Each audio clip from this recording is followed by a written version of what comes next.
Okay. Welcome, everybody. My name is Jake Pearson. I'm going to call to order the Joint Planning Commission meeting with Murray City and Mill Creek. So welcome. Thanks for being here.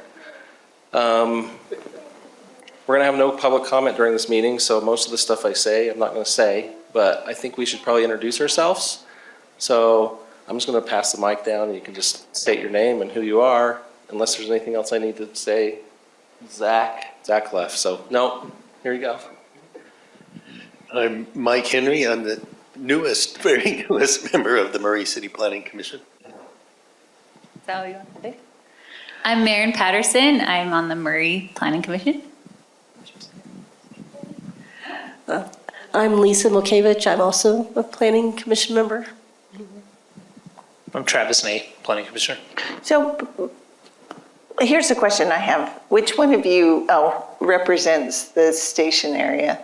What district is the station area in? Is it three? Wait, we got a map. Hold on. It's probably, is it one or three? I think it's one. Okay, I'm three. But I'm really close to it. Okay. I'm going to ask you this. Oh, we're going around. That'd be me. Oh, okay. Thank you. And then we have Lars, or who's that Lars? Or whatever. Ned And live in one. and live in one. Okay. Well, now that we got that settled, I'm Christian Larson, Mill Creek Planning Commissioner. Diane Soul, Mill Creek. Sean Lamar, Mill Creek Planning Commission Chair. Ned Hacker, Murray, Planning Commission. Vicki Reed, Mill Creek. I'm putting this back down here. I think Zach's going to introduce them, so we'll let that happen later. Does Mill Creek need to call to order their meetings? I think you probably do, so let me pass down the mic so you can do that. We have this microphone down here too. There we go. Yeah, we do. This is Sean Lamar, Chair of Mill Creek Planning Commission. Call the meeting to order for our members here: Christian Larson, Diane Soul, Sean Lamar, and Victoria Reed. Thank you. Susan, what else should we do? Okay, we're going to turn them over to you. Yes, please do. I'm Christine Richmond, and I am the principal in charge of planning for GSBS Consulting. We were hired by the two cities and Wasatch Front Regional Council to complete a station area plan for the area around the North Murray Station, which includes parts of Murray and parts of Mill Creek.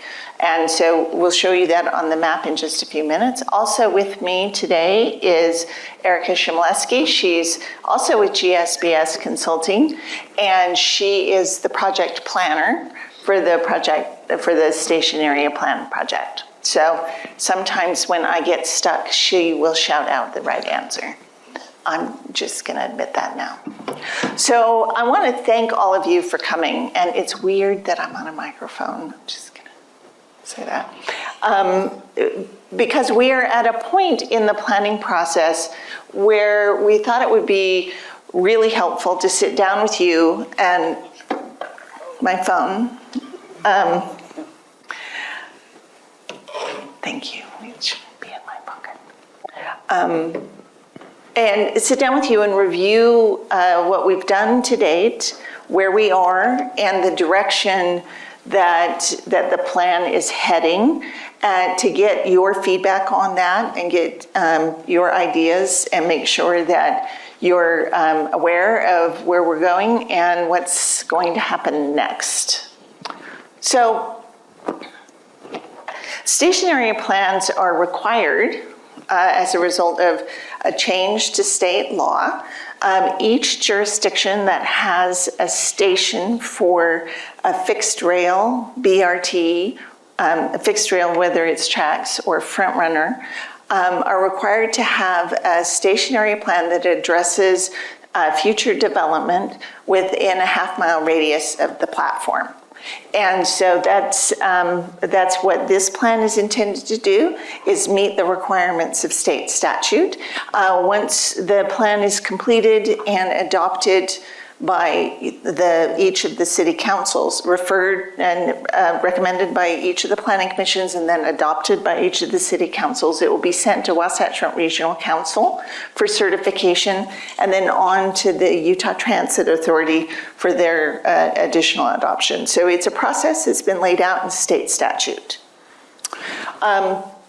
So 1/2 mile from the platform, the purpose is to identify a shared vision, a community-based vision for the future of the station area, and to put in place and identify the implementation steps that are needed to implement that vision. We're asked to particularly identify opportunities and constraints within each of the station areas, identify opportunities for affordable housing, identify and describe that vision, and provide those strategic recommendations for implementation, particularly focusing on the next 5 years. But the plan will also have implementation recommendations that are beyond 5 years, because we're actually looking at a 20-year future. So we're not just thinking about, well, what can happen next year or in 3 years. We're thinking big picture, what can happen in this area as we get 15, 20 years out. So this is a map of that 1/2 mile radius. So here's the station platform here. This is Fireclay neighborhood. The boundary between the two cities is roughly tracks with Big Cottonwood Creek. And so this is the Mill Creek area. This is the Murray area. We have State Street, 4500 South, the Trax line, the Union Pacific line, and Interstate 15, which are major roadways in the area as well, or barriers to connectivity as well. So you can see that there has been quite a bit of new development that has already been happening in this area. So we want to think about how we can build on what's been happening there, and what the statute asks us to look at opportunities and constraints. So we also want to know of the things that perhaps can be improved in the area through the planning process. So any questions about that? Just for my mental state here. The bottom is really south and the top is north. Yes. Okay, just checking. And the circle represents the 1/2 mile radius, right? That's right. This is a 1/2 mile. Okay. And north and south. Okay. So the station's really in Murray. The station is in Murray, but the 1/2 mile radius extends into Mill Creek. Okay. Which is why Mill Creek is participating in the planning process, because the statute isn't just on who has this actual platform, it's anybody that the 1/2 mile radius touches. Okay? So our planning process is happening in 3 basic phases. The first phase is what you have, which is where we spend a lot of time walking the area, talking to a lot of people, talking to stakeholders, looking at existing plans, each of the city's general plans or other types of plans for the area, but also the regional transportation plan, trails plans, all of those different plans, and bringing them into our analysis to make sure that we start from a really good base of information. It's also where we had our first phase of community engagement, which is where we asked a lot of questions about what's working and what's not working in the neighborhoods down there that we might want to address as we go through the planning process. And then we started to talk about, well, here's what it is today. What is it that we want to be? What does this neighborhood want to evolve into as we're thinking of the future? And so we've done a lot of talking. We've had quite a bit of community engagement. And this is where we are. We're starting to identify the preferred approach moving forward, which is why we thought it was a good time to check in with each of the planning commissions. And then once we get through this stage of the process, we're going to start putting together the graphics and the information and the implementation plan that will be the map for getting to the future, that shared vision of the future. So what have we done so far? So we started by mapping and putting together a lot of information about the area, including existing land use, transportation. We pulled crime statistics.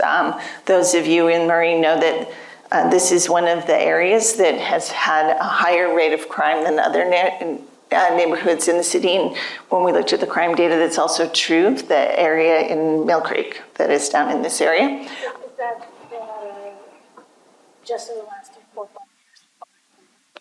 Has it changed?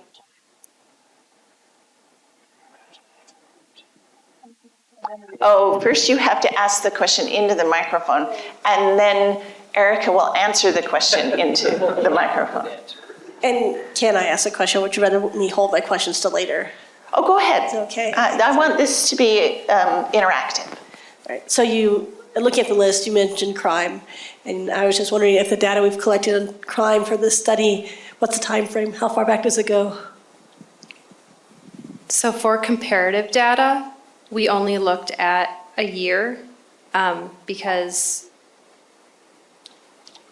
the data is different, how Murray classifies data versus UPC. Mill Creek, UPD, UPD. And so for the mapping of the crime statistics, we have a year showing, but we did look at around 5 years. And so we've seen an increased trend. Well, and that's why I asked, because I think before it was developed, there was less crime. With the new development, there was more crime, but then yet more recently, the crime's been addressed differently. We're hoping to see a dip in crime, so I'm hoping you look back far enough to see all that. Yeah. And crime statistics are a lagging indicator, right? Because they're not reported live, right? So they get collected at different time periods. So we also looked at safety considerations, which separate from crime would be crash data, pedestrian safety information, bike safety information, environmental, housing data, economic opportunity, and community assets. So we mapped all of that to take a look at how the area is currently functioning. We also launched a website that is a tool that we use to communicate with the community as well as to generate input. There's surveys and opportunities for people to put things on the map and tell us about things that are happening in the neighborhood. And it's an interactive tool that not only allows us to hear, as the consulting team, to hear from people in the community, but they can actually start to have conversations with each other. It's similar to any other social media where if someone posts something that someone likes, they can give it a thumbs up. If they dislike it, they can give it a thumbs down, or they can even make a typed out message response. We've had several in-person events as well, 2 open houses, and then 2, probably 2 more opportunistic. Erica and one of our other colleagues went to the Front climbing gym and talked to a lot of people. It's a very popular place. They were having a band that night, so they had a big turnout. We also gave away coffee, juice, and donuts on the UTA platform one morning after sending out a postcard to every address within that half-mile radius, inviting them to come and tell us about the station area. And we've had a pretty good turnout. I mean, the area has a few thousand residents, and so sometimes, when we have 20, it might feel small, but it's not that not a big area. So we've also had a series of stakeholder meetings and stakeholder interviews. The technical advisory committee includes the police departments, the engineering departments, and other technical people from each of the cities, as well as representatives of UTA and UDOT. The Community Advisory Committee includes other groups that are also responsible for providing services. We have tried to identify residents of the area, but it's a lot of rentals, and we're not as successful as we'd hoped there. Business owners, developers, homeowners, and residents. We've also had one-on-one interviews with a number of people about the area. We've met with some of you and some of the city council members one-on-one. And we've also had regional technical expert meetings. There's a group called SAPTAC at UTA that we meet with to talk about operational issues that we need to take into account when we're doing a stationary plan. So this is the current land use map of how land is being used in the area. This pink is the industrial. So the history of the area, as all of you know, is that it was an industrial area, that when the station was first opened, when the first blue line for tracks started, this was one of the first areas that started to see some transit-oriented development, some new housing. Sorry, I'm going to pop into the microphone, and I'm sorry. New housing, and so this is one of the areas that started to transition early. And so we have a little bit of history for how that's happening. And as over time, that has started to spread out, and we're starting to see the development approvals happening here in Mill Creek for some additional transit-serving development that is happening there. Yes? Christina, do you know how much property within that half mile is owned by individuals or businesses versus Mill Creek versus Murray City or UTA? So we have property, so most of it is owned by private landowners. We do have this area right here is owned by UTA. So there's the UTA park and ride lot with the bus drop off. There's also the UTA mobility center that is in this building here, and then some UTA owned storage area here. Salt Lake County owns this area right here. It used to be their public works facility. And I think that's it, right? Yes. In the bottom right-hand corner, it has percentages of land use. Oh, yes. Those are the UTA parcels here represent 1.1%. But the other ownerships, Salt Lake County, that's about 3 to 4 acres. And at one point in time, they were talking about disposing of that land and perhaps UTA was going to purchase it. So there have been discussions between Murray and Salt Lake County and UTA about, sorry, I have to do this so that my little light is right. So this is Burke Hill Boulevard, and it's all right. And the plan is to extend Burke Hill. It comes to here right now, roughly. To extend it further to the south and then turn towards Main Street to get additional circulation in this area. This parcel right here has an approval for a new apartment complex on it by Evergreen, in case you guys remember that. Oh, thank you, Susan. Salt Lake County has been in discussions with potential developers to put housing here on their parcel here. Part of that discussion would be to pick up at least part of this UTA property. And there's some contaminated soils that are in this area right here that have been consolidated and covered with a berm that would need to be cleaned up. And there are probably other environmental issues oh, where'd it go? On the, on the Salt Lake County parcel as well, because it was used as a public works facility, and we know kind of what happens at some of those. So there have been discussions about doing some property exchanges and dealing with some of improving the circulation there and getting some development underway. We have some, you'll see when we get to the map that we're thinking about, we have some tweaks to that we want to talk about. Okay. So some of the issues and opportunities that we have identified related to land use is that we want to minimize adjacency conflicts, because this is still an area that has significant industrial uses.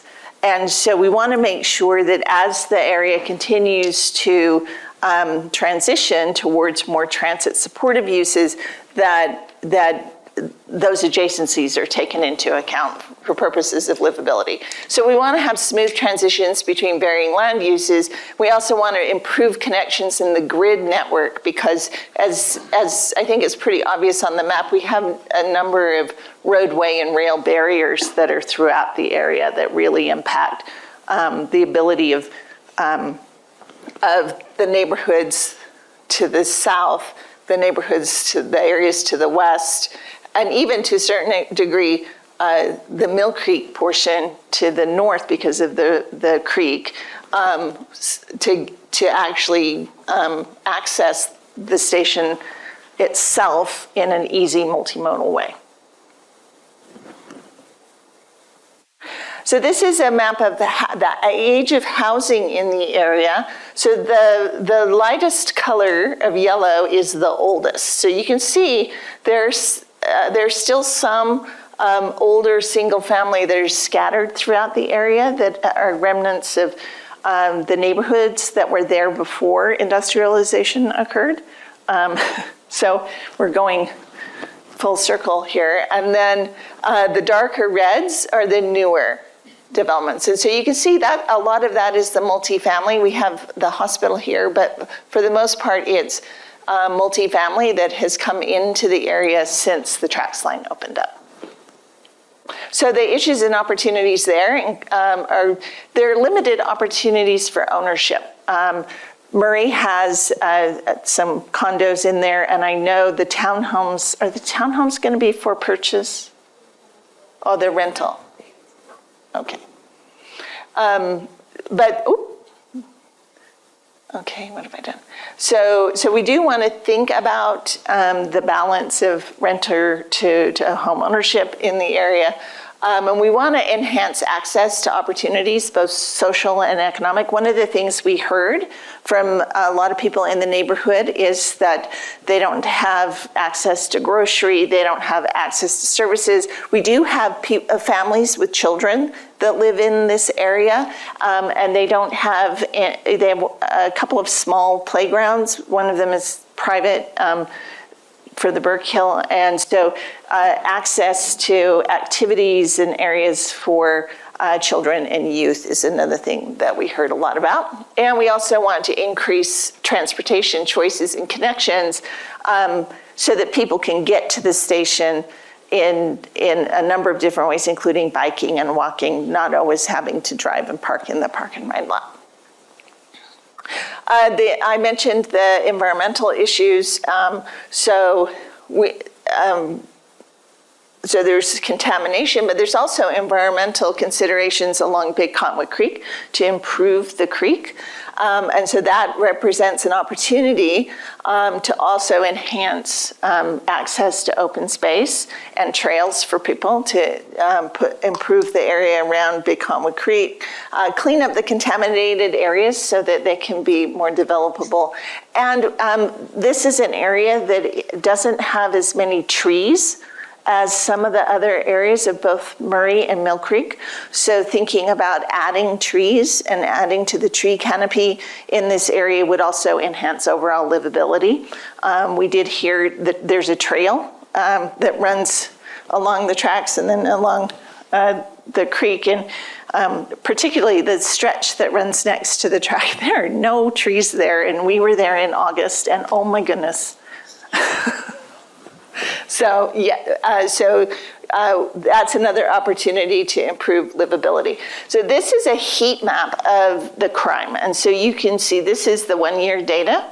So the bigger, the darker, the blobby, the higher the rate. And so these are rates. So we do expect that when you have a concentration of households, that just the number of calls into one location will be higher, but we would look at the rates, so per household, and it is higher than other areas of the two cities. How does this compare to the rest of the city? It's higher. Can I ask you a question? So right under the station am I looking at that right? That looks There's like the station. Yeah, and right there. Yeah, that's called, that's a apartment complex That called is an Brickgate. Okay. Brickgate. That's the old Miller development. And then there's another hotspot. Oh, those are, Stay. yeah, those are more traffic related. They're not traffic related right there. But when we see them like here and then down here, it's a slightly different issue than what we're experiencing right in here.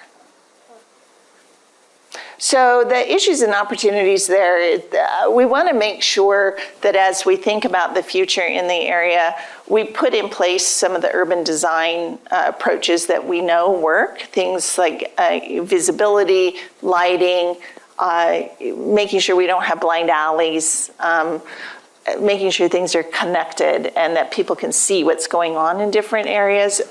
Part of this area here has some dead ends. And then also access control and maintenance and dealing with some issues with vacancy. We do have some storefronts that are vacant in the area, and that gives an impression that there's not much going on, even though there are a lot of people living down here. So we do want to think about how to improve some of those things in the area in terms of urban design. And start to address some of that and make sure that as new development occurs, we don't repeat some of those issues. Any questions about that?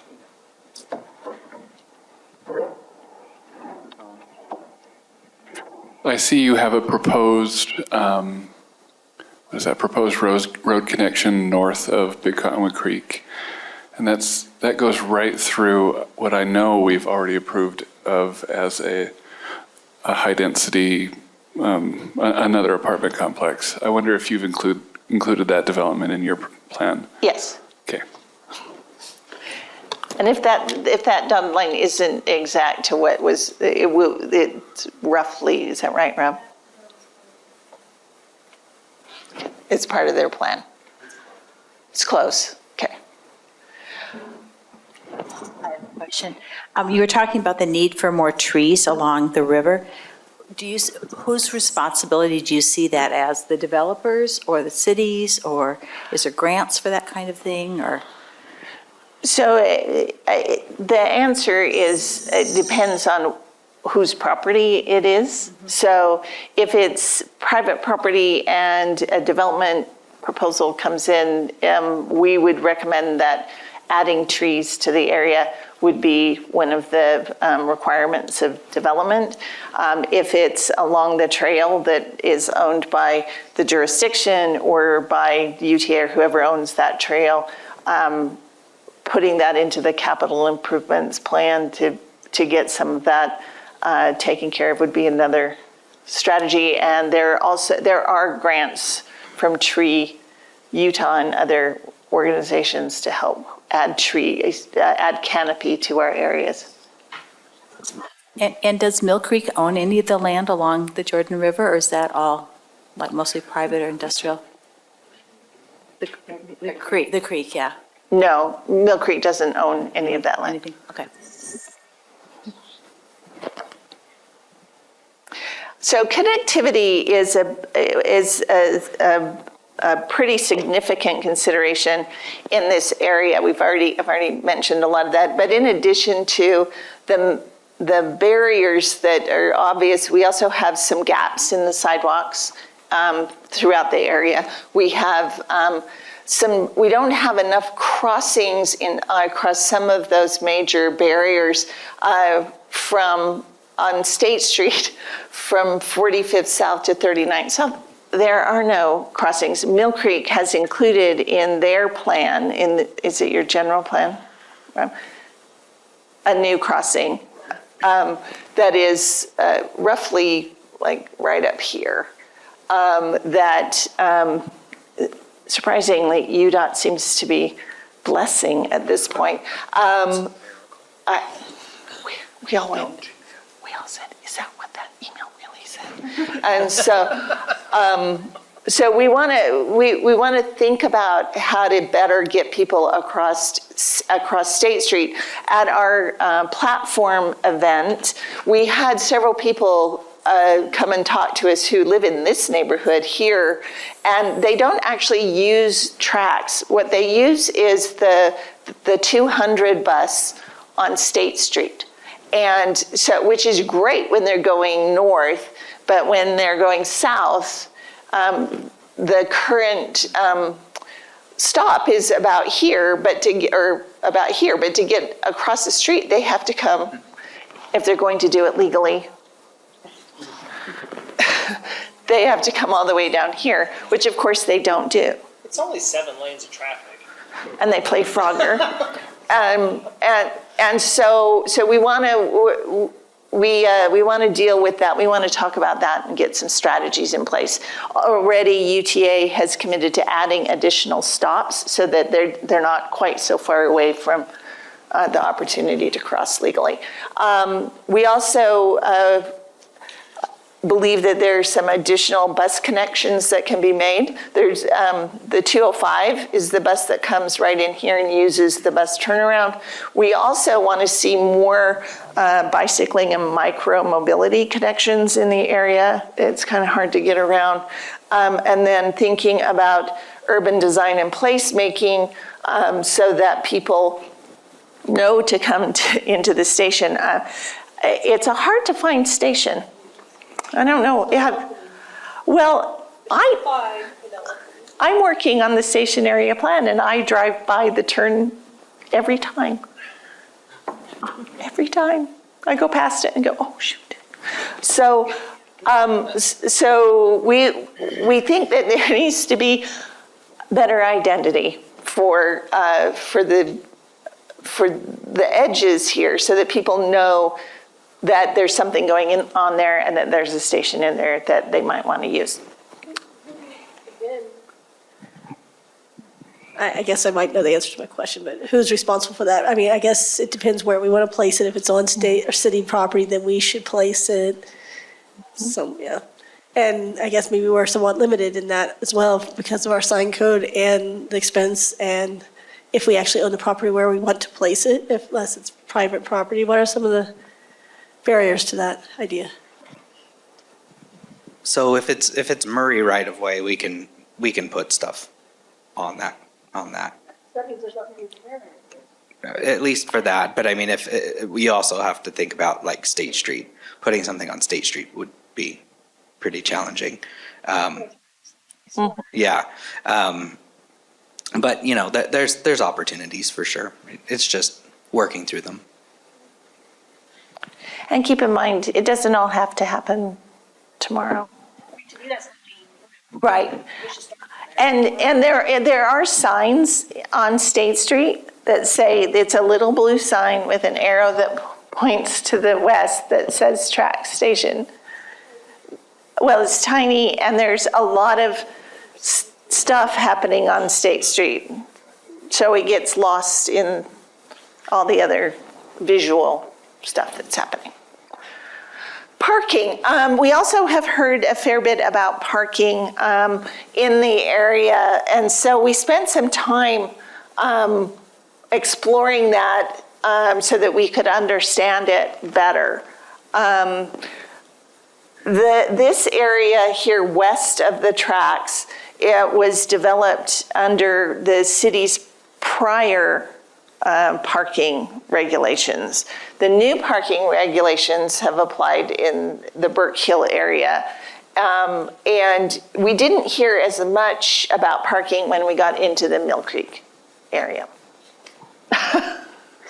Yay! I don't know if that's applause or not, because that means there's plenty of it. Well, it just, the things that we heard down in this area were that there wasn't enough parking. People were parking in the fire lanes, and that it was significant. Well, I say that because I feel like it's a tough topic, because we talked about reducing parking so that people will walk. I think doesn't always work. Then they just complain about not having enough parking. But if you have a lot of parking and no one walks or bikes or states, yeah.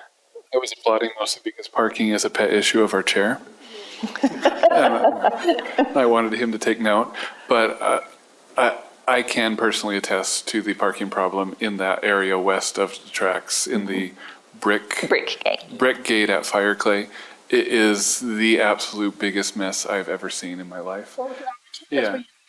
But now I understand it was planned under a previous regime, so that makes sense. So the occupancy of the units far exceed what I think is intended, and the developer or the property owner will continue to sell parking passes to anyone that will pay the money, regardless of whether there's actually a parking spot available for them, and so it's. But I'll also say this is also an urban design issue, which is that the desire to reduce parking, to encourage people to use alternative forms of transportation, you have to make those alternative forms of transportation, easy and attractive. And if we want people to bike or walk in this neighborhood, we have to improve their experience. So have a bike lane. Right, make it easier, make that the easy way to do it, rather than I'm taking my life in my hands to do it. So that's part of what we need to think about as we move forward. Can I mention just something that it was, you please go go. ahead. Okay, so one of the things that I found most great, I guess. Not frustrating, actually it was great. It was during when we had a meeting with our technical advisory committee. I told my planning commission this earlier tonight, but anybody that's ever said anything negative about Fireclay, I've dragged them to the table to make sure that they're part of the process to fix it. Because if they're gonna complain about it, they're gonna fix it. So one of the best things that I heard from them when we started really poking at the parking problem was that we would ask that, I think Christine asked them, so where is it happening? Where's the parking problem? And they all just pointed to the west side and the access for fire on the west side. And so we were saying, what about over here? And they're like, no problems. We don't have problems over there. And so it was just very enlightening to hear that was the case, but it was also kind of discouraging that everybody has just taken Brickgate and Avita and lopped them in as Fireclay and taken the whole district as the problem instead of just what happened before. And so that was I just wanted to share that little anecdote because that was really, really great in my opinion. So. Okay, so you might be going to talk more about this, but you mentioned that there's bringing that one street down but then you have it turning to go out to Main Street instead of going directly to 4500, which if you're coming down 4500 and you can make a right-hand turn, why would you make a right, a left, and a right? Private property issue. We tried to go straight through and we couldn't win that argument. But it's currently owned by Salt Lake County, you said. So Salt Lake County's not willing? There's a significant grade difference there as well. Okay. Yeah, Because to me, the friendliness of this is totally around that however many feet. So 4,500 South starts to dip down right after the Main Street intersection. And then the other big glaring problem there is that is also a UDOT owned right of way, and they limit access onto their roads. They do not allow Getting a new curb cut there, a new. a new street connection. They won't. They just won't allow it. And yeah. Yeah.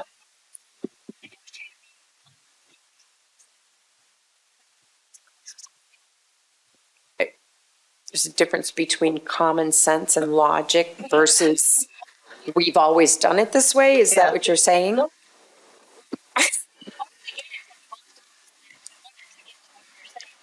But I mean, UDOT's saying we've always done it this way. Yeah. Okay. So, but you did touch on something that we did talk a lot about, which is how to get across 4,500 South. So you'll see in the plan that we do have, not necessarily there because of the issues, but other opportunities to get across 4,500 South. So just to close the loop on parking, we know that that there are issues specifically here, but for the rest of the area, the parking that's available is generally well utilized, but not full. And so for this area down here, there's some desire for more parking options. And so we have been trying to think through how to address that. We also have done a real estate market analysis and a market assessment, and I'm not going to go into detail about that. There is a lot of demand regionally for retail, for housing, for office, once the office debacle comes around. So there is opportunity in the region. So what we want to think about is what types and how does this area capture that opportunity? We have to be careful because when you first think about this area, it looks like there's a lot of capacity to attract new retail specifically, but that's because of State Street and 4,500 South. So what we really want to think about is how we set up this area internal to those two streets, those major thoroughfares, to start to really attract investment in retail and services. And, it's not purely rooftops. We always hear a lot about getting rooftops into a place to attract retail in particular. But it's also the type of rooftops you have, the household budget that's available for people to spend on things. And it's also about the environment, making people feel like they want to come there to shop, because just the households that are there are not necessarily going to support all of the retail that we want there. So other people either coming in by tracks or coming in from other areas are going to need to help to support some of that retail internally. So we need to think about how we set this area up to attract that kind of investment. So as we're going to transition into away from what we learned, the facts, we're going to talk about the values that we heard from people about this area. So we spent a lot of time when we were doing the existing conditions learning about the challenges and the struggles. But we also learned that people who live there, particularly people who have bought condos there or have been there a little bit longer, would really like to see a complete community. They would like to see amenities, additional amenities, opportunities for them to get together and get to know each other, opportunities for social interaction, and also a chance to buy eggs and milk and bread without having to get in the car and drive away. And so the quality of life can be, go back. can be enhanced through opportunities for that type of interaction and social vibrancy. They also recognize how there are dead ends, and so increasing connectivity, and also promoting the urban design quality. There's some really good stuff that has happened over there, and so continuing that, the urban design approaches that have resulted in some cool buildings and some great streetscape, so that people feel like it's a place that they like and they recognize. And then improving safety and the perception of the area are also values that inform the direction that we think that we're recommending for this area. So I'm not going to spend much time on the alternatives because I'm going to put them up there though. What they did was think about where the center of gravity for the station area should be. Where should we put kind of our attention in terms of attracting people into the area, and where should that focus be? And so we had three options. One is focusing around the station platform itself. One would be to use Main Street as kind of that linear focus. And then the other one is to really expand the overall station area, take that core that has been doing quite well and expand it out and make it a more comprehensive transit-oriented community that has greenway connections, that has a mix of land uses and really improves the overall connectivity. So we kind of landed on that one. So this is the sketch of what we're thinking about now. I'm going to turn my back to you, not because, but so I can see what I'm pointing at. So the scenario improves the overall connectivity through a number of methods. One is really kind of the backbone to this is this greenway system, which would be a trail system that improves multimodal access. So this would be a tracks line adjacent trail, similar to there is a stretch of that already in place. There'd also be trail along Big Cottonwood Creek, so we get east, west, and north, south. And then there would be additional greenway connectivity interior to the overall station area, including along this edge of 4500 South and using the Main Street and 4500 South crossing to get into this area.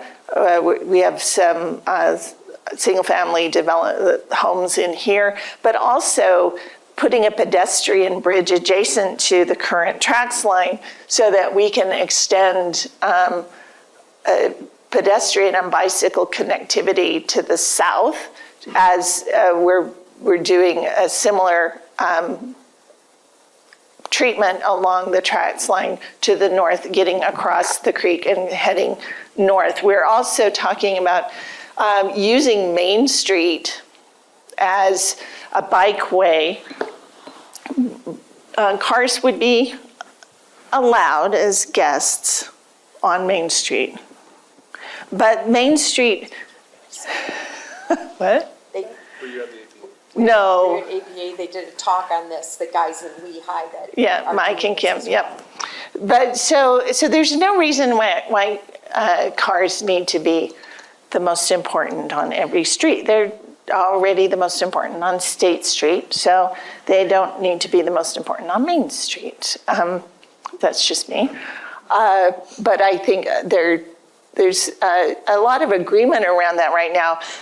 To the north of both of you, South Salt Lake is already moving towards making their stretch of Main Street bikeway. And Salt Lake City, as Main Street goes through the ballpark neighborhood, is also doing that. So the idea is that Main Street can become a bikeway connection from here all the way north up into Salt Lake City. And so that concept is integrated into this particular station area plan. So that's part of that overall connectivity. Now there are some big lifts on this map too, just in case you haven't seen them already on there. We are showing an additional, so right now Fireclay Avenue comes across the tracks line and dead ends down here at 200 West. We're showing an extension across the Union Pacific line so that Fireclay would come all the way down to 300 West. The Fireclay is below the grade of the UP line now. And so what we're exploring, and it would require railroad engineers to do the real exploration, but going under it. Now, we're also including improvement of an existing underpass. Now all the Mill Creek people go, yes, at Central Avenue, which is one of the scariest underpassings I've ever been through. The honk if you're approaching this. And so improving that so that it not only can be a fully functioning underpass, but also can take pedestrians and bikes so that we have additional connectivity. So that both of those big moves will require coordination with Union Pacific, which will be a long, which is why this isn't necessarily a 5-year stretch here. This will take some doing and coordinating. But when we do that, if we can get those two connections either in place or improved, that opens up this area to the west of the Union Pacific line for additional transit supportive development. So those areas can also transition. We did meet with the property owners of this area here, and they are open to that type of transition, but they recognize that the connectivity needs to be improved. So, the diagram for connectivity that we're looking at improves connectivity to the west. It improves connectivity to the south, and it does have additional opportunities to improve connectivity to the east across State Street. They would be crosswalks. A bridge would be super expensive. Any thoughts or feedback on that diagram? How realistic is it? I mean, theory sounds great. So there are a couple. She asked how realistic it is. Sorry. There are a couple of things playing in your favor right now. The federal government has a Connecting Communities grant that I think dealing with these issues right here would be a pretty good submittal for that grant. And once you have the Connecting Communities grant from the Federal Department of Transportation, they have a little more pull in getting Union Pacific to the table. Then the north-south bike paths and the east-west bike path along the river, how realistic is that? I mean, I like it. It sounds great. How much land would have to be purchased? How much width is existing there? So right now, the way that both cities are handling improving the trail and areas adjacent to Big Cottonwood Creek are through development requirements. So for the most part, getting the rest of this in place would require those parcels to be redeveloped or to come under new development. But it's been working. It is a strategy that both cities are using. and it's effective when the opportunity is there. So no, it doesn't necessarily require going out and purchasing it, but the cities both require setbacks away from the creek for the health of the creek, and those setback areas can be used to install trail. What about on the east side, outside of our development area here along the creek? There's some pretty significant hardscape that's been installed due to flood mitigation. Is a trail system along there realistic, or is that something that be able to be dealt with? And then sorry. So some of that is going to be very difficult. I would probably focus my time more on moving this area eastward because it gets westward. Yes, sorry, because it actually gets easier once you're able to get underneath I-15. Because all from I-15 to the Jordan River, on both sides of the creek, are owned by Salt Lake County. So that could connect to the Jordan River Parkway a lot easier. The Big Cottonwood Creek side going pretty much through Mill Creek and Murray, it's all pretty much residential backyards through Up most here, of it. yeah. Yeah, and even through the rest of what is in Murray, it's all residential backyards. That'll be very difficult. So probably not realistic to continue it, at least not in the next 10, 15 years. Yeah. But using the creek system is a sort of regional goal to help with connectivity. And then what about that idea of putting a park above 4500 South? Is that still contemplated, or has that been? The lid? Yeah, the lid. Oh, the lid. Okay. Oops, now I'm dropping other things on the floor. So what we're talking about is because 4500 South is below grade relative to the development on either side here, it is possible. Like we do in Dallas? Yeah, like in Dallas, and there's one in Boston, and there's one in Phoenix, where they cap the highway and connect the two sides. That is not out of the question. Although when we said it to the UDOT representative, I thought he was going to have a conniption. But he did come back and say it's not out of the question. But it is possible to do that. It would be very expensive. And from our perspective, as we're looking at the infrastructure, our being the consulting team, when we're looking at the investment in some of the connectivity elements, we want to make sure that the future development opportunity around those connectivity elements makes sense for the level of investment. Does that make sense? So when we look at the idea of the cap or the lid across 4500 South, it would mean that we need to think about a lot more intensive development on either side of it to justify that level of investment. And when we asked members of the community about the intensity of use here, what we heard from them was this medium density approach that is already in place. They didn't necessarily think that going much more intense would be something that they would want in that area. Does that make sense? So we are proposing additional bridging across 4500 South, but not the lid.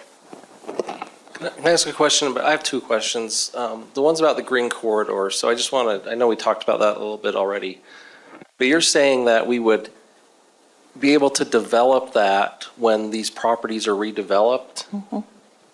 Okay, so based on your previous map where we looked at the development age of some of these properties, Mm-hmm. that's going to take us 50 years to do that, right? So most of the east-west, at least from state to pretty much to the Union Pacific, well, I guess to the edge of Murray, is already developed. Yeah, the north-south, that, So can I there's use a- your laser for a second? Yes.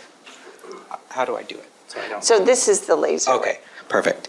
So, right here, It's already there. yeah, so it's already there.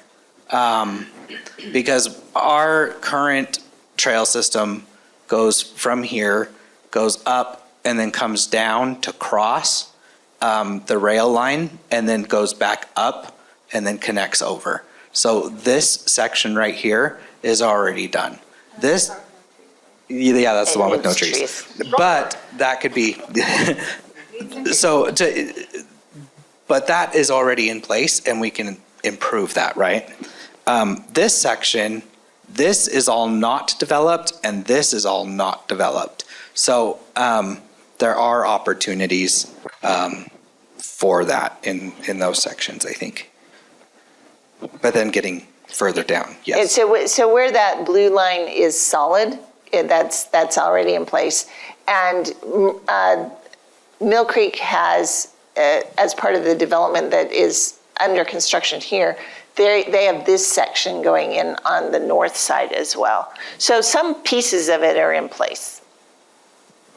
Okay, and then, so if we're looking right at the center where, yeah, so this trail system would run along the tracks, correct? And so I mean, that whole section right there, except for, it is developed, right? Am I not? I mean, there's a section on the bottom right that's not developed, but I mean, this is all developed. This is developed, this is developed. We have a section here that's not, maybe that section, but this is all developed up here. And then if you go further south, I don't see it feasible for this to all happen where a developer comes in and wants to redo it and we put it, I mean, it's a great idea and I think we could do it over time. I'm not saying we shouldn't.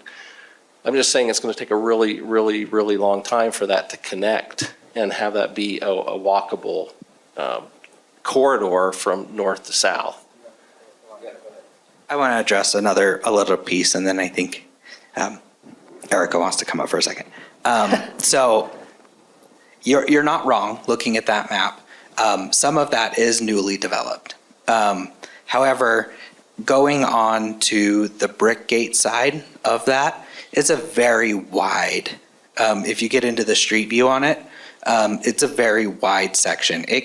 That sidewalk is probably, geez, I don't know, it's really wide.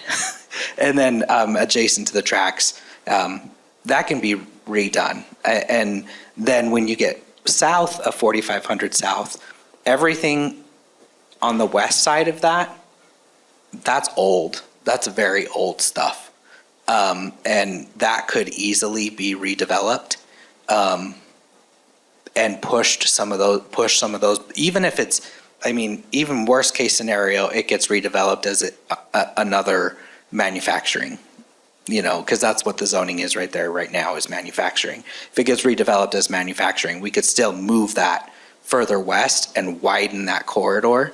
And you are right, though. It is not going to be done in 5 years, and it's probably not going to be done in 10 years.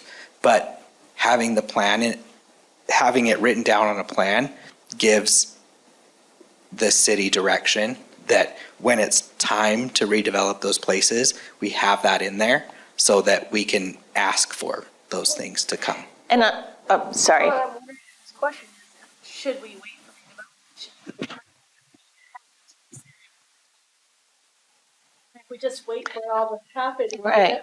So I would recommend that, and I'm going to move the slide forward because we have other bits to talk about, and you'll see why I'm bringing that up. As we're thinking about the phasing of this, I mean, this is a big area and this is a lot, right, to think about.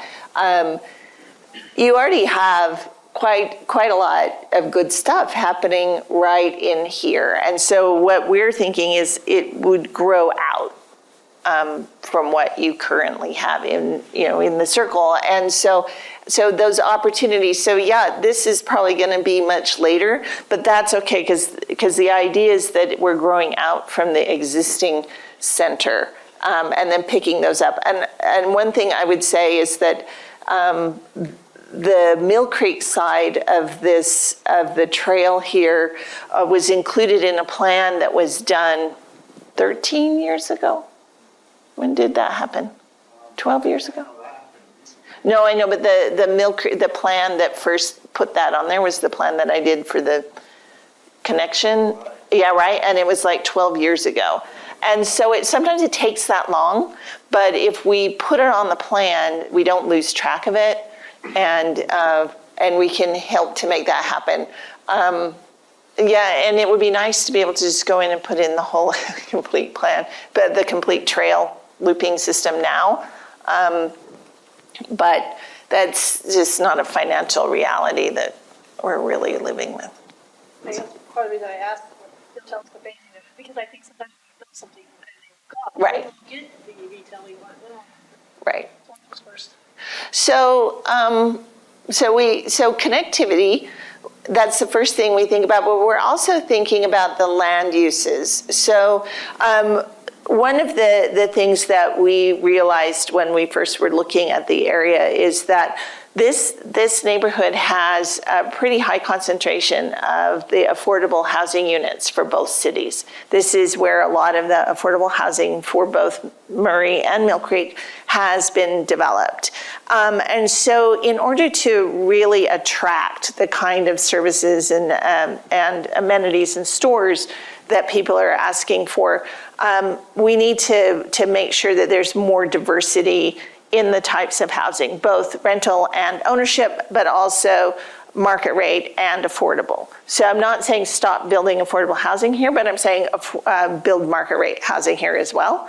And as that happens, expendable household income goes up, and the area will be able to attract additional investment in some of those services and stores that people are looking for. So that's a critical part of the plan.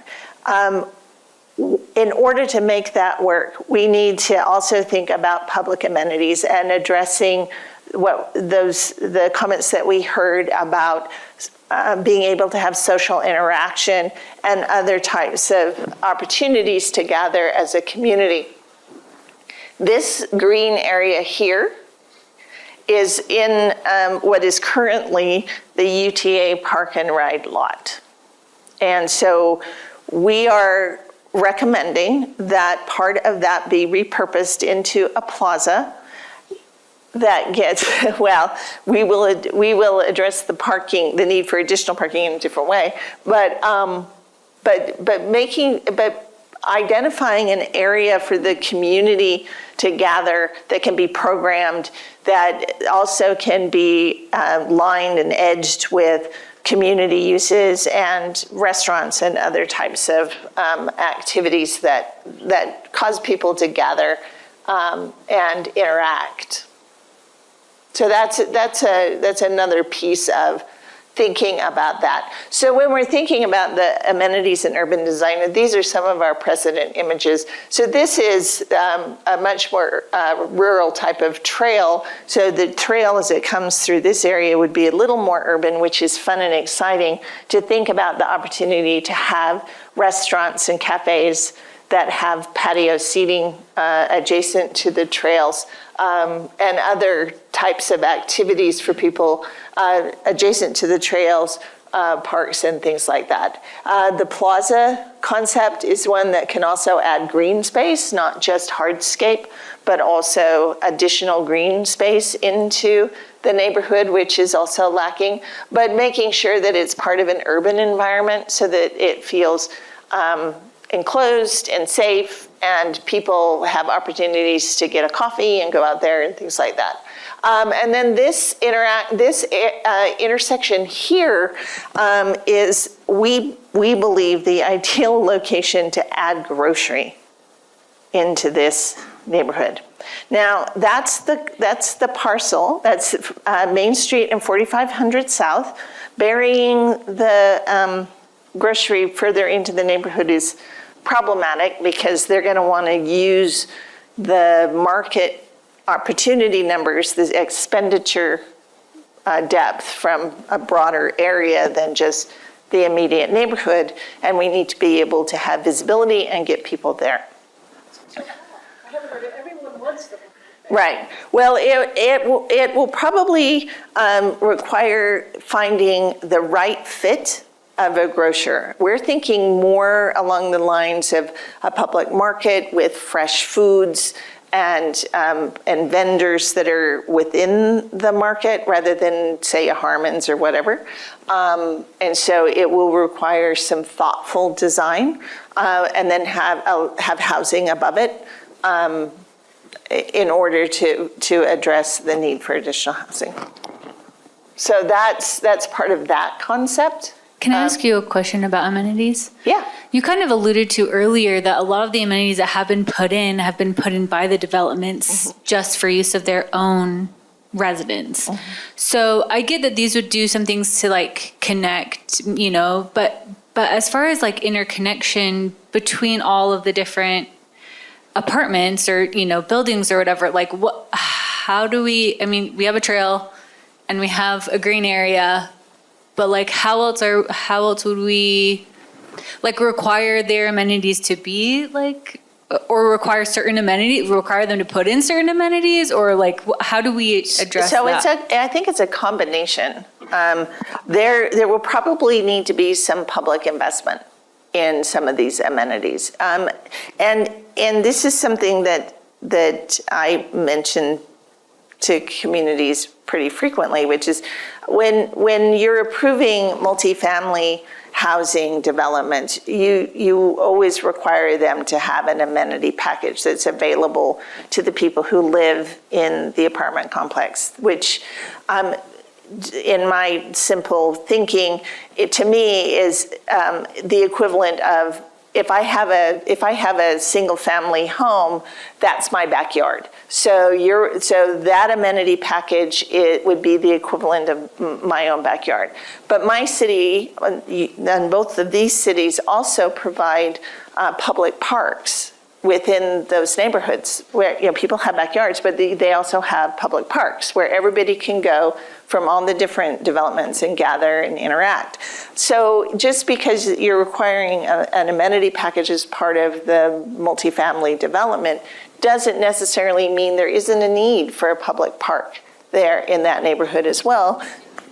I can't Yeah. think of a part of any request No. to any of that. And two, like, we were talking in the MCCD specifically how you can have like enclosed spaces, but that are still open to the public, right? Like little, so you would have things that would all face, like a plaza or something, but it doesn't mean that would be a private space or restricted only to residents, right? And so I feel like that would be really helpful in this area also, that these amenities that we are requiring developments to do also are thinking about how they're interconnecting to the other buildings and the other communities, that like you wouldn't have to be restricted about what amenities you had access to, I guess.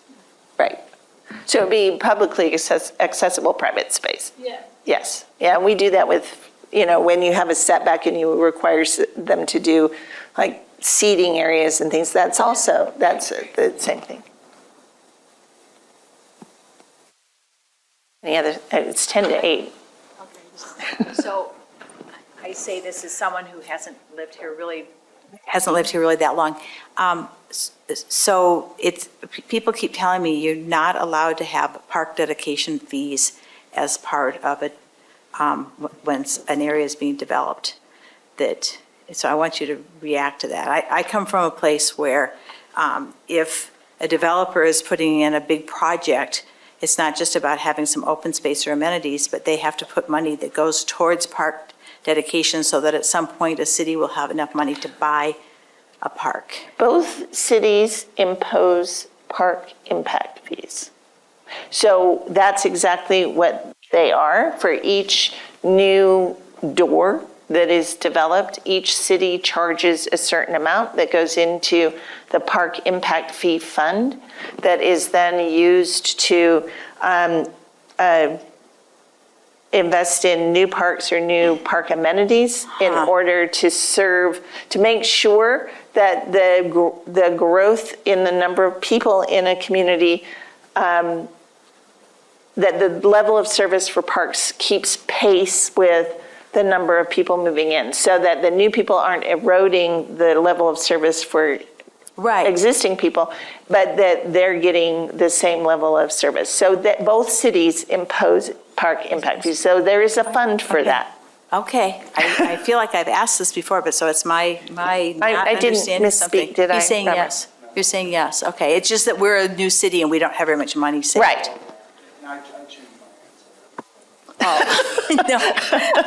No, it's probably me, not you. But anyway, So good. We just need more time. both cities do have a fund that can be used in that way. Okay, so I want to take up your point for just a minute, and I think it's additive to yours. So what I'm seeing here, though, is we don't, in either city, except for that little space that you just talked about, have places where we're taking what used to be a lot of industry and we're converting it to be more residential and housing.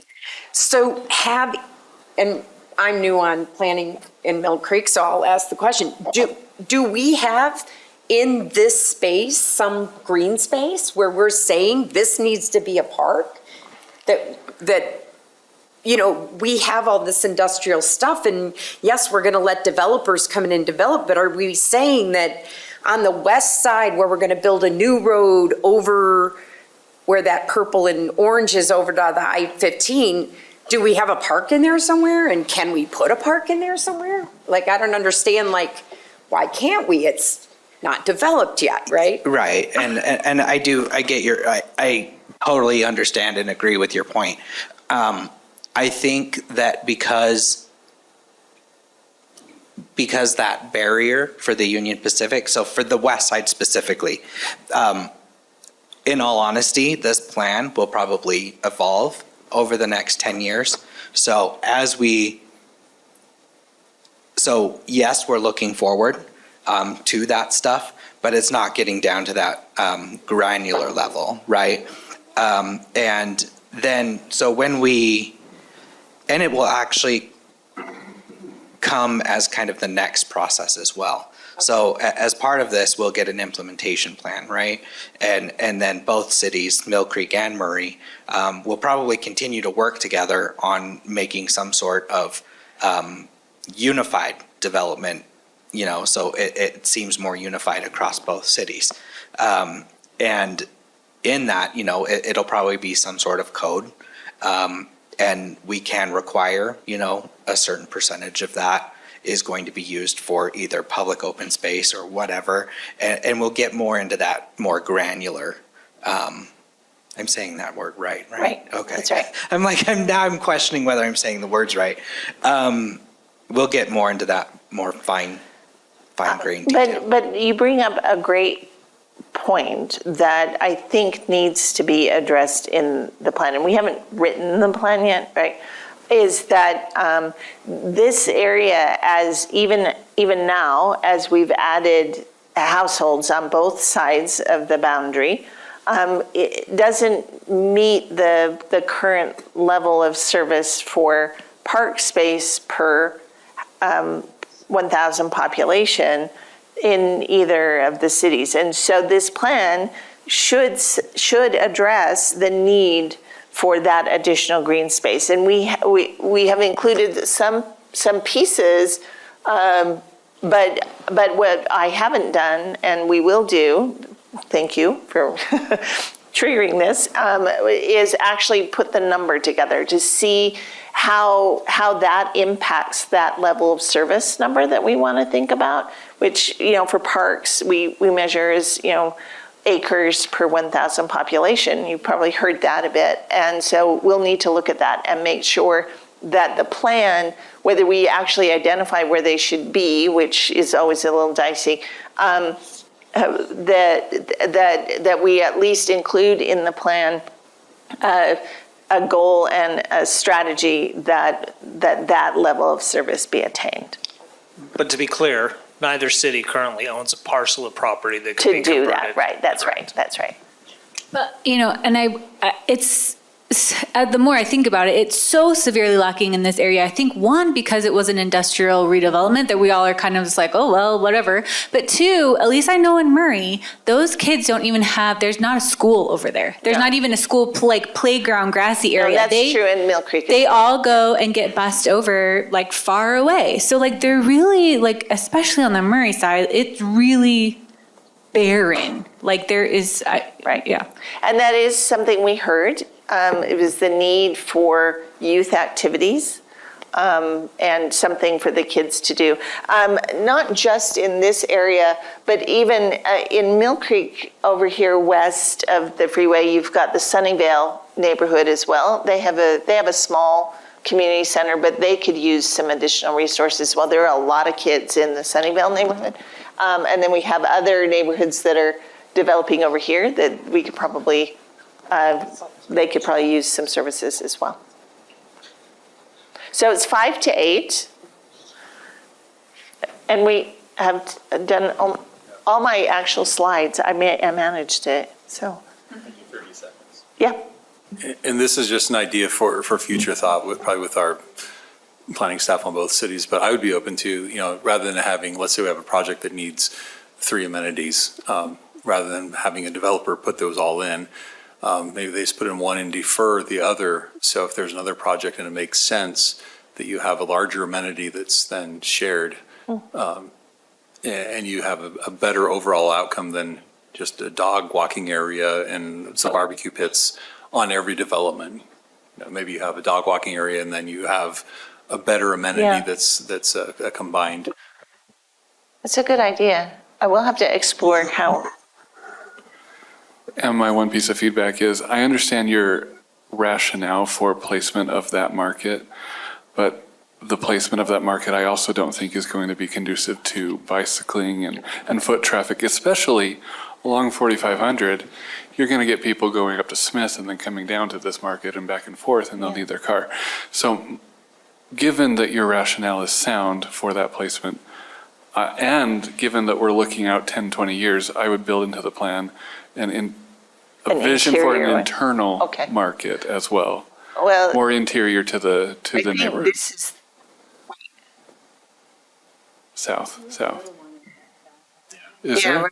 There is a little one in the one north of, but I'm thinking closer to the core for people who are bicycling in or getting off the station. They want to pick up eggs and bread right after work when they get off the station. Perhaps that's not feasible now, but 20 years from now, maybe it will be. Thank you. What is the current residential population in the study area, and have you projected that out any? Wait, is it on here? I think it's about 2,200. Yeah, I was going to say it's right around 2,000. Yeah. And we have projected it out, but it's 7,500 In what time frame? in the 20-year time frame.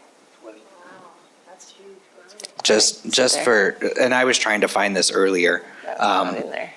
I think the 2,000 is mostly on Murray side, and that is, I think, 20% of District 1 is just in Fireclay. Yeah. Sure. So I know that the ultimate goal would be to get some kind of grocery or amenities and things inside the fire clay area. But it seems like how feasible if something went in like on State Street, right? Where it's actually like maybe kind of close enough that they could get there. They wouldn't need a car, more likely of a place for it to go. I feel like we've always wanted a grocery store. There's some high quality bars there. No, but like you. No, it's true. But even on the other side, you know, on the 45th side, there might, I don't know. I mean. Well, yeah, this is the auto. So, yeah. That's the right answer. What about on the east side of it? Of State Street? I mean, that's one more crossing and one more Right. step Costa away. Rica, Costa Vida. So, Grocery stores there. yeah. Safeway used to be there years. I was just, so, in trying to find some better public engagement places, Elvon, our economic development specialist, he has access to this software called Placer AI. It's not artificial intelligence. So, but it does, what it does is look at cell phone data and where people are going and where they're shopping, where they're eating. Yeah, of course. But it was actually quite kind of interesting. We were playing around with it today, specifically in the fire clay area. And to your point with that Costa Vida, I don't even think it's in the top 10 in the places that they go. Right. Yeah. So, I mean, right. And so, I mean, I think State Street is such a significant barrier that, I mean, maybe, I don't even know if it's big enough, but maybe north of where Paris is, maybe that's a place. It's the other place, thrift store, I think. I don't know if that would be big enough for a market. So I mean, this concept is not a full-fledged, that we're thinking of, it's not a full-fledged grocery store. If we wanted a full-fledged grocery store, you need a lot of depth of the parcel. And so the Paris parcel is deep enough. Ruben's chuckling. But like these are probably not deep enough. The DI parcel is probably. They're community focused, maybe we can talk into it. Perfect. Well, can you do like the Walmart neighborhood market or the Harmon's like they did in downtown Holiday? That's kind of size that in a neighborhood like that, you'd get people going right after work before they. Yeah, it's the same conversation I have with neighborhoods that want a Trader Joe's. The Harmon's neighborhood market has certain demographics that they're looking for, which are similar to the Trader Joe's demographics. They're not our demographics. And they're not the demographics of at least not today. The Walmart format needs a lot of parking, and so we'd have to think about that. Yeah. And you don't have all these stores I've been there? in, Oh, wait, I've not, been in like 3 cities with Walmarts that have no parking, yeah. that are in downtown design areas. You talk about, hey, they build them in other places, they build one here. You can give them the numbers on Yeah. population. that's the we all have. None of us are grocery store owners. How do we know? Which is why finding the right partner is critical for making that happen. Okay. It's 8:05, and I was told I had you until 8. Actually, probably was supposed to stop before now. The next steps will be that we're going to take your input. We're going to include it, fold it into where we are right now with the preliminary approach and bring that back through your staffs and let you look at that and start to put the writing around that and the recommended goals and strategies and start to put together that implementation plan. Okay, so you'll see us again. I appreciate your time. This has been a great conversation.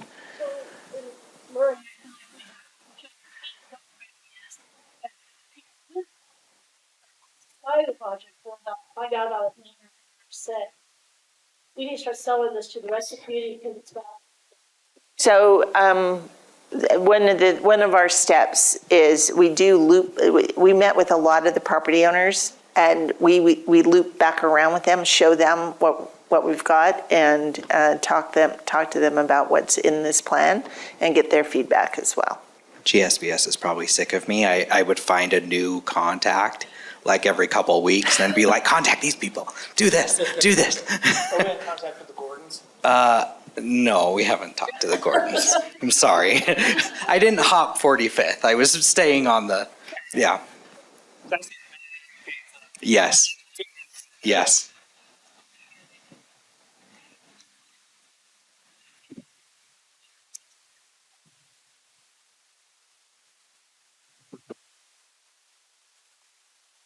Okay. Okay. So I don't know how exactly this works. Do we adjourn? I think Mill Creek needs to adjourn. And then we have one small business item to Oh, take care of. okay. So What did you have? Oh, yeah. So the Mill Creek Planning Commission will adjourn the combined meeting. Okay, now. Okay, thank you. We will be fast. We just have one very fast item. We have a finding of fact. It is for Legacy Materials, concrete block production, manufacturing, and storage. Unless anybody has an issue, we can entertain a motion.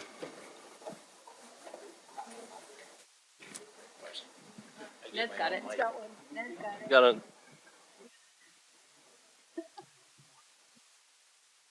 Or we could just sit here. I mean, I don't care.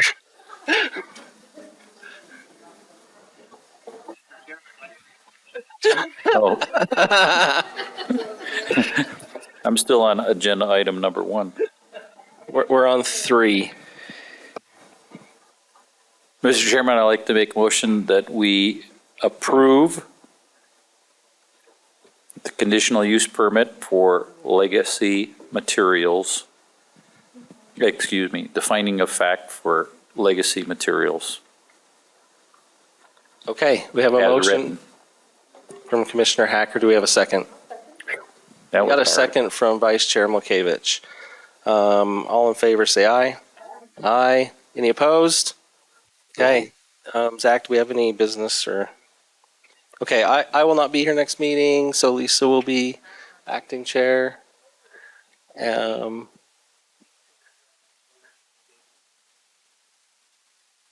Okay. Then we can have a motion to adjourn. 8:08, motion to adjourn by Commissioner Ney. Second? We got a second by Commissioner Patterson. All in favor, say aye. Aye. We're adjourned.